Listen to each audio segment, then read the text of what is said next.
Hello friends, स्वागत है आप सभी का आपके इस चैनल में। आज हम लोग चर्चा करने वाले हैं आरओ के 2024 में जो मेंस पेपर होना है उसके बारे में हम लोग चर्चा करने वाले हैं। 12 फरवरी को आरओ का प्री एग्ज़ाम हुआ था और पेपर आउट हो गया था। पेपर आउट होने के चलते आयोग ने परीक्षा कैंसिल कर दिया था। तो सुनने में ये आ रहा था कि पेपर जो है वो जुलाई में होगा और कुछ अन्य सूत्र कह रहे हैं कि यह पेपर अगस्त तक हो जाना है, क्योंकि जुलाई में पीसीएस का पेपर होगा और अगस्त में इसका पेपर हो जाएगा। हालांकि इसी अप्रैल में जो है वो यूपीपीएससी का नया कैलेंडर आने वाला है और नए कैलेंडर में इसके डेट को बाकायदा जारी कर दिया जाएगा। अब जो इसका प्री एग्ज़ाम है आरओ का जो री एग्ज़ाम होना है वो ये मान के चलिए कि हर हाल में अगस्त तक तो हो ही जाएगा। जुलाई में अगर किसी भी कारण से नहीं हो सका तो अगस्त तक ये पेपर हो ही जाएगा और आप लोगों की तैयारी भी जोरों पर होगी। अगर नहीं है तो अब जो आपके पास 3 से 4 महीने हैं, उन 3 से 4 महीने को आप लोग युद्ध स्तर पर अपनी तैयारी करिए। ऐसे लोग जिन लोगों ने पिछली बार आरओ का पेपर दिया था, यानी कि 12 फरवरी को जो पेपर आउट हुआ था उसमें जिन लोगों ने पेपर दिया था वही लोग फिर से पेपर देने पाएंगे। केवल जिन्होंने फॉर्म भर रखा था वह लोग पेपर नहीं देंगे, जिन्होंने परीक्षा भी दिया था केवल वही लोग पेपर देंगे। अब ऐसे में जो लगभग 400 की वैकेंसी है आरओ की, इसके 15 गुना यानी कि लगभग 6000 लोग प्री पास होंगे। आरओ में लगभग 6000 लोगों को प्री एग्ज़ाम पास किया जाना है, क्योंकि जितनी वैकेंसी होती है उसका लगभग 15 गुना जो है मेंस में बुलाए जाते हैं। तो 400 के लगभग जो वैकेंसी है तो लगभग 6000 से 7000 के बीच के लोग मेंस देने पाएंगे।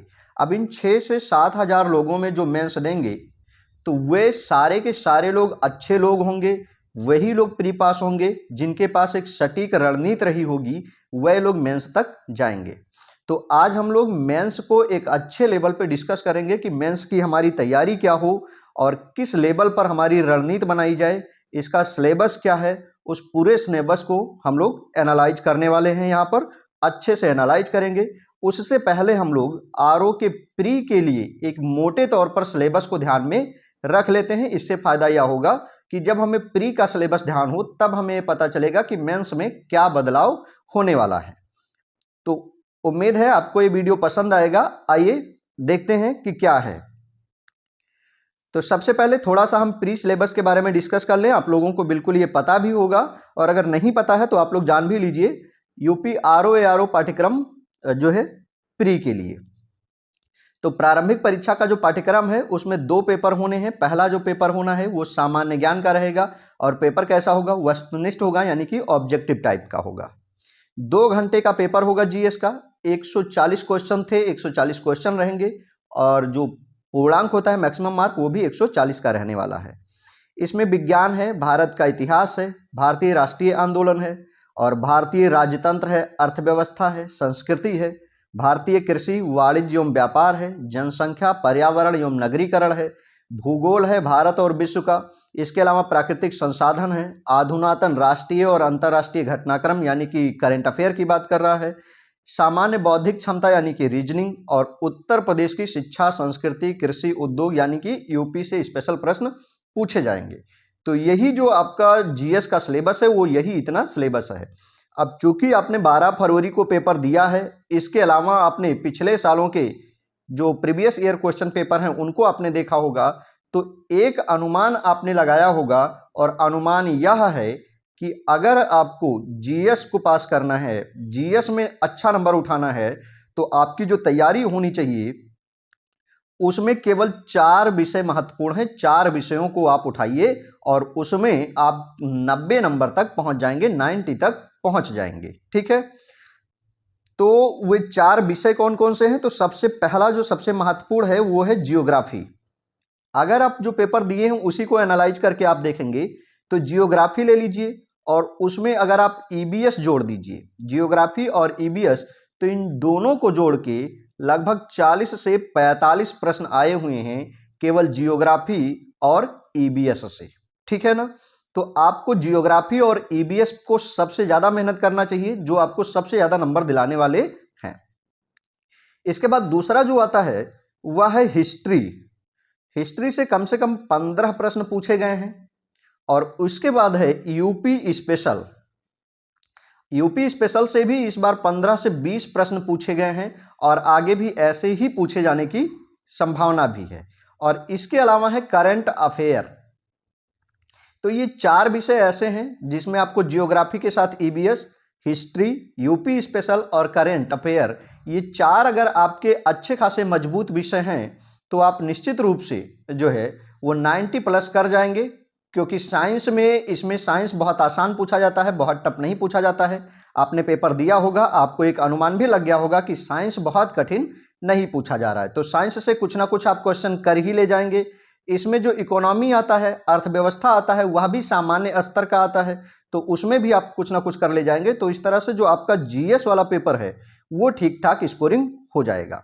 हिंदी है तो हिंदी के सिलेबस को एक बार हम लोग देखते हैं। तो प्री का जो दूसरा पेपर है वह है सामान्य हिंदी का होना है, जनरल हिंदी आएगी। ठीक है, अब जनरल हिंदी में वही 6 टॉपिक होने हैं जो हम लोगों ने पढ़ रखे हैं और खूब मेहनत किया गया था उन 6 टॉपिक्स पे। वही 6 टॉपिक कौन कौन से हैं तो देखते हैं। विलोम है, जहां से 10 प्रश्न आने हैं, 10 नंबर के आने हैं।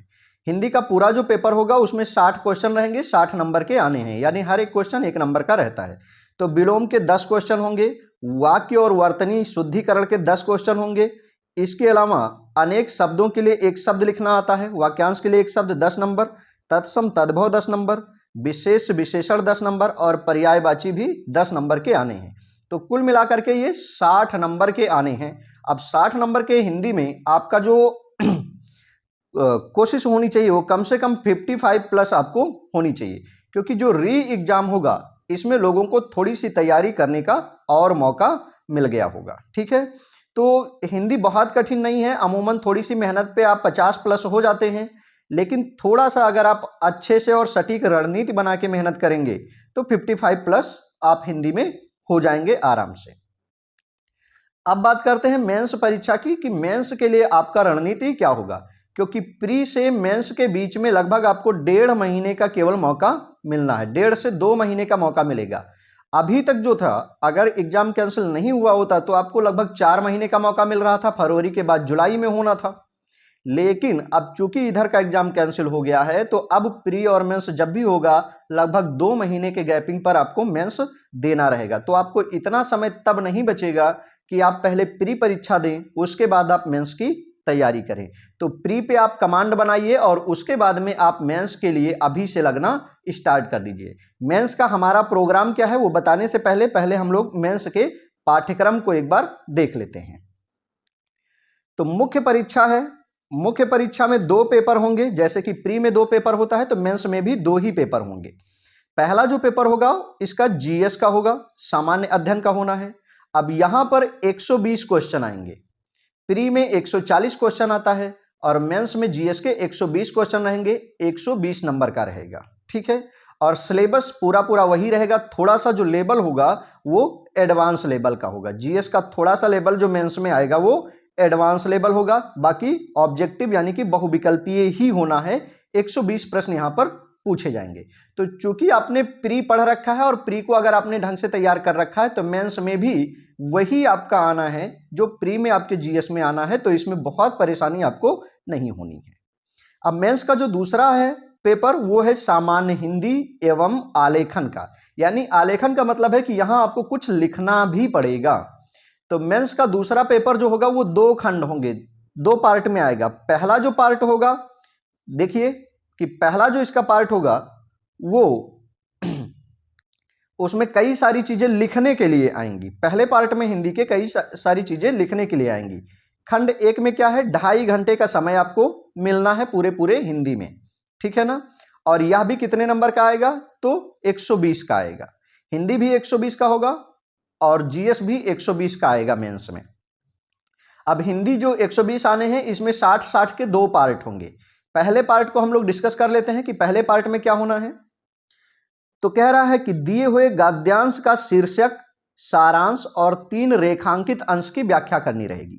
आपको एक अपठित गद्यांश दिया जाएगा और उस अपठित गद्यांश का आपको शीर्षक बताना रहेगा, यानी कि पाठ का नाम बताना रहेगा कि इस पाठ का नाम क्या हो सकता है, और इस पर आपको 3 नंबर मिलेंगे। ठीक है, यानी कि आपको एक शब्द लिख देना है कि इस पाठ को हम ये नाम दे सकते हैं।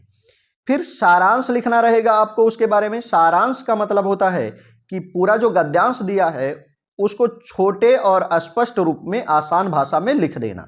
तो ये आपको 6 नंबर मिलेगा सारांश लिखने के लिए। इसके अलावा 3 वाक्य होंगे जिनके नीचे अंडरलाइन किया रहेगा।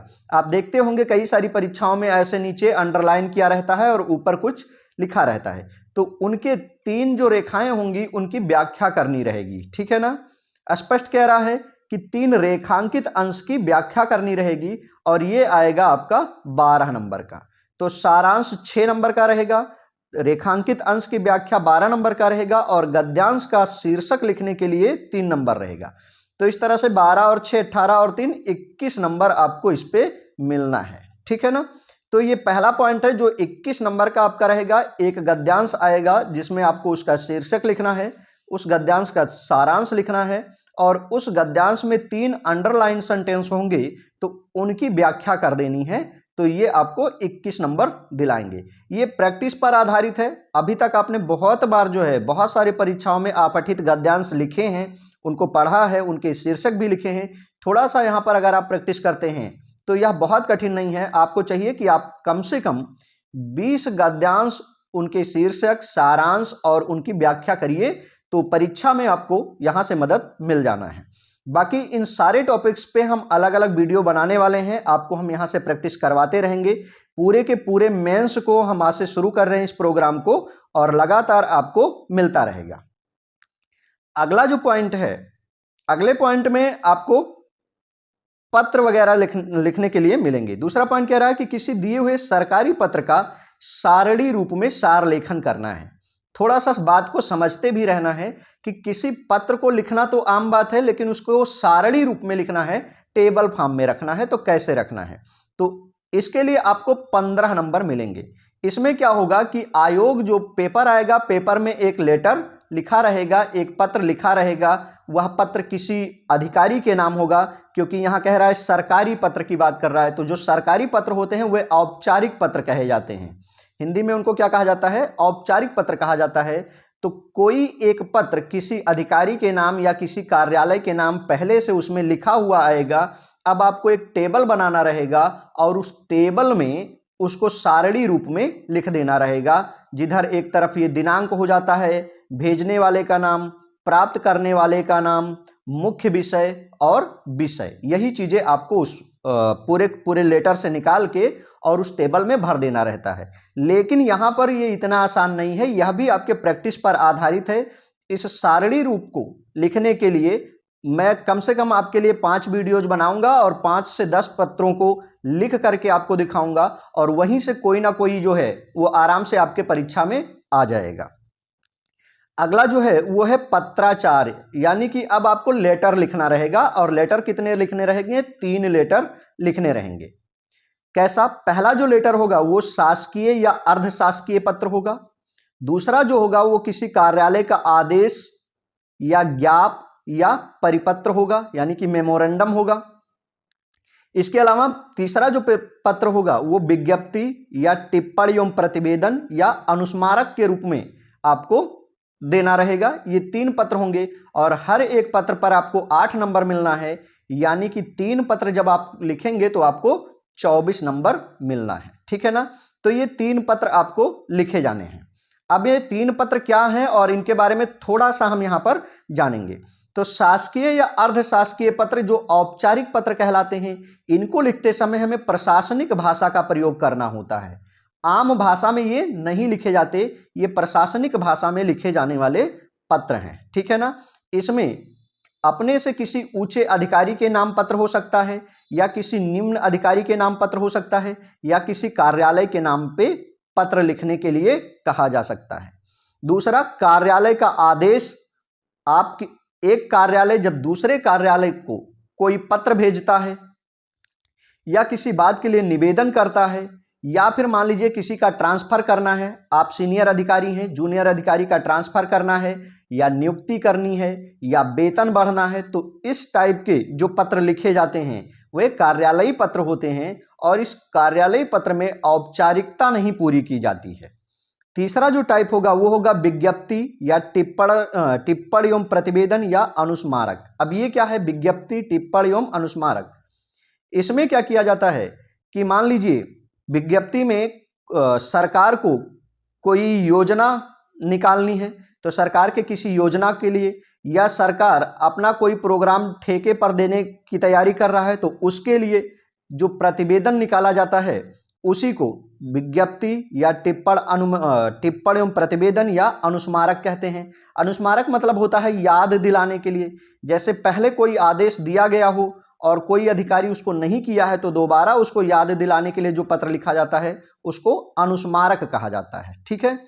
टिप्पणी एवं प्रतिवेदन क्या है, टिप्पणी मतलब होता है यहाँ पर सुझाव देना, टिप्पण का मतलब यहाँ पर क्या होगा, सुझाव देना, और प्रतिवेदन का मतलब होता है कि जैसे मान लीजिए कहीं पर कोई दुर्घटना हुई और उसके लिए एक जांच समिति बनी, अब जांच समिति अपना रिपोर्ट वापस करेगी, अपने अधिकारी को देगी, उसी को प्रतिवेदन कहा जाता है। ठीक है ना। तो प्रतिवेदन क्या है, किसी समिति का रिपोर्ट होता है जो किसी विशेष मुद्दे पर जांच के बाद में वापस किया जाता है। तो इसके ऊपर आपको लेटर लिखना रहेगा और तीनों 8-8 नंबर के होंगे, यानी आपको कितने नंबर मिलने हैं, 24 नंबर आपको पत्र पर मिलने हैं। अब ये सारे आपको लिखना होगा। ठीक है। अगला जो है उसको अगर हम देखें तो पॉइंट 4 है परिभाषित शब्दावली। इसमें प्रशासनिक और वाणिज्यिक शब्दावली होंगे। आपने पहले जो है वह मीनिंग खूब रटे होंगे। तो 5 वर्ड आएंगे 10 नंबर के, जो अंग्रेजी से हिंदी में उनका ट्रांसलेशन करना रहेगा। जैसे कि मीनिंग है ना, मीनिंगफुल वर्ड होते हैं, तो इंग्लिश में 5 वर्ड दिए जाएंगे, उनको आपको हिंदी बतानी रहेगी कि उनकी हिंदी क्या होगी।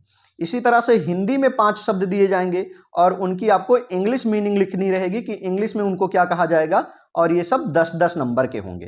तो बहुत कठिन नहीं है लेकिन इतने आसान भी नहीं है, ये सारे अभ्यास पर आधारित हैं। ये 20 नंबर आपके सिर्फ जो है वो मीनिंग से मिलना है, इंग्लिश का हिंदी और हिंदी के इंग्लिश से मिल जाने हैं। ठीक है ना।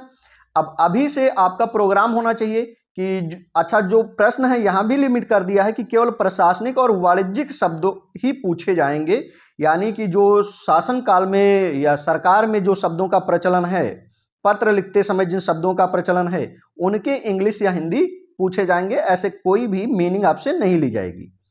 और तीसरा जो है वो है मुहावरे एवं लोकोक्तियां। ये केवल 5 प्रश्न पूछे जाएंगे और यह भी 10 नंबर के आएंगे। ठीक है। तो तीसरा जो मुहावरा है और लोकोक्तियां हैं ये तो आसान है, ये बहुत कठिन नहीं है, हालांकि अभ्यास के ऊपर है। आप इन्हें खूब अभ्यास करेंगे तो 5 पूछे जाएंगे, 10 नंबर आपको ये मिल जाएगा और 10-10 यहाँ से यानी कि 30 नंबर का आपका ये हो जाना है। तो उतना कठिन नहीं है, आसान है। हिंदी का ये पेपर मेंस में जो है वो बिल्कुल आसान है, बहुत कठिन नहीं होने वाला है। लेकिन चूंकि मेंस में जितने भी छात्र पहुंचते हैं वे सभी अच्छे छात्र होते हैं, तो वहां आपकी लड़ाई जो होनी है वो अच्छे कैंडिडेट से होनी है। इसलिए वहां आप उनको मात तभी दे सकते हैं जब आपको सटीक रणनीति पे चले हों और अच्छा मार्गदर्शन आपने प्राप्त किया हो। अब हिंदी का जो दूसरा खंड होगा, तो हिंदी का दूसरा खंड अब क्या होगा, वह व्याकरण वाले सेक्शन से आएगा। कह रहा है सामान्य शब्द ज्ञान एवं व्याकरण पर ही आधारित होगा, 60 नंबर का आएगा। जैसे आपने प्री में दिया था वैसे ही हिंदी जो है वो मेंस में ये 60 नंबर वाली आएगी। हिंदी प्री में 6 टॉपिक होते थे, मेंस में यहाँ 5 टॉपिक होंगे। विलोम के 6 शब्द आएंगे, 12 नंबर मिलेगा। वाक्य एवं वर्तनी शुद्धिकरण से 6 वाक्य आएंगे, इसका भी 12 नंबर होगा। अनेक शब्दों के लिए एक शब्द लिखने के लिए आएगा, ऐसा 6 शब्द आपको लिखने रहेंगे, उसका भी आपको 12 नंबर मिलेगा। इसके अलावा तत्सम एवं तद्भव 6 शब्द आएंगे, उसका आपको 12 नंबर मिलेगा। और विशेष और विशेषण के लिए 6 शब्द आएंगे, 12 नंबर आपको मिलेगा। तो इस तरह से 3 और 2 5 टॉपिक हो जाएंगे और इन पांचों को आपको 60 नंबर मिलना है। यानी हर एक क्वेश्चन जो है यहाँ पर आपका हर एक टॉपिक आपको 12 नंबर देने वाला है। ठीक है। तो इस तरह से 60 नंबर के आपके ये तो ऑब्जेक्टिव ही होंगे जहाँ बहुविकल्पीय होगा, लेकिन ऊपर जो पत्र वाले हैं वे आपको लिखने के लिए आएंगे। तो इनका भी अभ्यास, चूंकि इनको आप प्री में पढ़ते ही हैं तो इन पे आपको बहुत फोकस नहीं करना है। प्री में जो आप पढ़ के आए हैं उन्हीं से आपका ये काम हो जाना है। थोड़ा सा लेवल जो रहेगा मेंस में वो एडवांस हो जाएगा। अब बात करते हैं अब तक के सबसे महत्वपूर्ण निबंध के बारे में। निबंध एक बड़ी समस्या है कि आखिर अच्छा निबंध कैसे लिखा जाए। निबंध लिखने के लिए आपको, चाहे आप यूपी पीसीएस या बिहार पीसीएस या उत्तराखंड पीसीएस कोई भी आप मेंस दे रहे हैं तो उसमें भी आपको निबंध लिखना है। आरओ में भी आपको 3 निबंध लिखना है। तो निबंध लिखना एक बड़ी समस्या रही है कि अच्छा निबंध कैसे लिखा जाए। हालांकि निबंध तो तमाम लोग लिख लेंगे, किसी ना किसी पे निबंध लिख ही देने हैं। अब आरओ का क्या है कि यह जो है आपको टॉपिक चूज करने का ऑप्शन देता है, आप अपने मन से किसी पर लिख सकते हैं। कह रहा है कि इस प्रश्न पत्र के अंतर्गत 3 प्रश्न होंगे, प्रत्येक प्रश्न के एक एक शीर्षक का चयन करते हुए दी गई शब्द सीमा में कुल 3 निबंध लिखने होंगे। पहला ये है, दूसरा ये इतना है और तीसरा ये इतना है। यहां से इन तीनों में से एक, इन तीनों में से कोई एक और इन तीनों में से कोई एक, यानी 3 निबंध आपको लिखना है। निबंध 600 शब्द में आपको लिखना है, ठीक है। अब 600 शब्द का मतलब होता है कि अगर आप 580 शब्द से और लगभग 650 शब्द तक लिखते हैं तो कोई दिक्कत नहीं है, वहां कोई गिनने वाला नहीं होता है कि आपके शब्दों को गिना जाए कि नहीं 600 पूरे हुए हैं या नहीं पूरे हुए हैं। 600 शब्द सीमा देने का मतलब यह है कि आप लगभग यह मान के चला जाता है कि 7 से 8 पेज में आप एक निबंध लिखेंगे, ठीक है। तो इस तरह से आपको लिखना है। साहित्य और संस्कृति, सामाजिक क्षेत्र या राजनीतिक क्षेत्र, इन तीनों में से किसी एक पर आपको 600 शब्द में लिखना है। साहित्य और संस्कृति या सामाजिक क्षेत्र में है। अब सामाजिक क्षेत्र में आप किस पे लिख सकते हैं, जैसे भारत में महिलाओं की स्थिति है या महिलाओं के स्थिति में सुधार है, उन पे आप लिख सकते हैं, या पिछड़ी जातियों में सुधार को लेकर लिख सकते हैं। या राजनीतिक क्षेत्र है तो राजनीतिक क्षेत्र पर, जैसे कि अनुच्छेद 370 का अनुलोपन किया गया, हटाया गया उसको, तो उसके ऊपर इस तरह से अन्य तमाम सारे मुद्दे हैं, जैसे कि मणिपुर हिंसा है तो उन पे आधार बना करके आप उनको लिख सकते हैं। तो इस तरह से किसी एक टॉपिक को आपको चुनना है और उस पर आपको 600 शब्दों में लिखना है और ये आपको 40 नंबर का होगा, ठीक है। अब यहां पर यह बात ध्यान रखना है कि जो शब्द चयन किया जाए निबंध लिखते समय, सबसे बड़ी बात होती है कि यह ध्यान रखा जाए कि आप जो शब्द चुन रहे हैं वे शब्द कैसे हैं। वे शब्द अच्छे होने चाहिए और विषय से रिलेटेड शब्द होने चाहिए, अच्छे शब्दों का प्रयोग किया जाना चाहिए। दूसरा जो टॉपिक रहेगा उसमें विज्ञान, पर्यावरण एवं प्रौद्योगिकी या आर्थिक क्षेत्र या कृषि एवं व्यापार, इन तीनों में से किसी एक पर आपको लिखना रहेगा। यह भी 600 शब्द में 40 नंबर का होगा। इसके अलावा राष्ट्रीय एवं अंतर्राष्ट्रीय घटनाएं हैं, प्राकृतिक आपदा, भूस्खलन है, चक्रवात, बाढ़, सूखा, इनमें से, या राष्ट्रीय विकास योजना में से, तो इनमें से भी किसी एक पर आपको लिखना रहेगा। तो इस तरह से 3 सेक्शन दिए हैं और तीनों सेक्शन में से किसी एक पॉइंट पर आपको लिखना है। अब इन्हीं पर आपको 600 शब्द में लिखना है। तो यह आसानी भी है क्योंकि उसने टॉपिक पहले से दे रखा है और पहले से दिए हुए टॉपिक पर यदि अभी से आप अभ्यास करने लग जाएं तो आप 600 शब्द का एक अच्छा निबंध अच्छे से लिख पाएंगे। अब यह भी 40 नंबर का आपका आ जाना है। तो कुल जो निबंध हैं वो 120 नंबर के आपके होने हैं। इस तरह से जो टोटल मेंस का पेपर होगा वो आपका 400 नंबर का कुल मिलाकर के मेंस का पेपर होना है, इंटरव्यू होना नहीं है। तो ये आपके मेंस का ओवरऑल सिलेबस है। यदि आप सही से पालन करें और अभी से इसकी तैयारी के लिए लग जाएं तो मेंस की तैयारी करते समय आपको प्री में फायदा होना ही है, क्योंकि मेंस में 120 नंबर का जीएस आना है, प्री में 140 नंबर का आना है। मेंस में जो आपकी हिंदी के 5 टॉपिक हैं वे 60 नंबर के आने हैं और प्री में वे भी 60 नंबर के आने हैं। तो अभी आप प्री के लिए ना लग करके मेंस लेवल से अगर आप लगना शुरू करते हैं तो प्री तो आपकी अच्छी तैयारी हो ही जाएगी और मेंस भी साथ साथ आपकी अच्छी तैयारी हो जाएगी। अब हिंदी के ये जो सारे विषय हैं, हिंदी के जितने टॉपिक हैं, चाहे वे निबंध लिखने के लिए हैं और चाहे वे लेटर लिखने के लिए हैं, इन सभी को जो है हम इसके लिए एक प्रोग्राम शुरू कर रहे हैं और डेली रात 9 बजे से एक लाइव क्लास इनके लिए शुरू हो जाएगी, जहां पर हम आपको निबंध लेखन बताएंगे कि एक अच्छा निबंध कैसे लिखा जाए, क्या क्या सावधानियां बरती जाएं। इसके लिए जो विशिष्ट प्रकार के पत्र हैं जो आपने ऊपर पढ़ा, ये जो पत्र हैं इन पत्रों को अच्छा कैसे लिखा जाए, शासकीय अर्धशासकीय पत्र क्या होते हैं, आदेश ज्ञाप परिपत्र क्या होते हैं और कैसे लिखा जाता है। हम इन पे सब पे कम से कम आपको 10-10 लिख करके बताएंगे और आप अलग से कुछ ना करके अगर उन्हीं का अभ्यास करते हैं तो निश्चित रूप से आपको सफलता मिलेगी। शुभकामनाएं हैं। जय हिंद।